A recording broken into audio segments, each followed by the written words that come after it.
பழனி ஸ்ரீ நேசா தொண்டு நிறுவனம் 30 கோடி ரூபாய் வரை மோசடி. பாதிக்கப்பட்டவர்கள் புகார் தர திண்டுக்கல் மாவட்ட பொருளாதார குற்றப்பிரிவு போலீசார் அழைப்பு.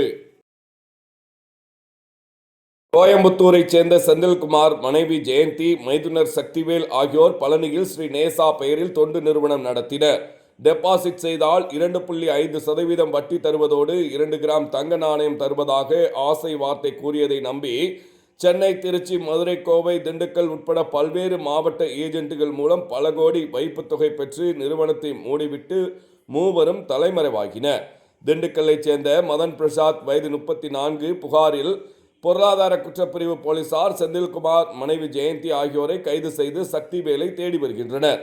இதைத் தொடர்ந்து பணத்தை இழந்தவர்கள் கொடுத்த புகாரின்படி மோசடி ரூபாய் 30 கோடியாக உயர்ந்துள்ளது.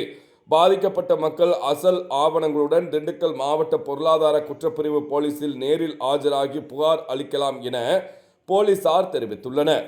ஞாயிற்றுக்கிழமை காலை 11:30 மணி அளவில் கிடைக்கப்பெற்ற தகவல்.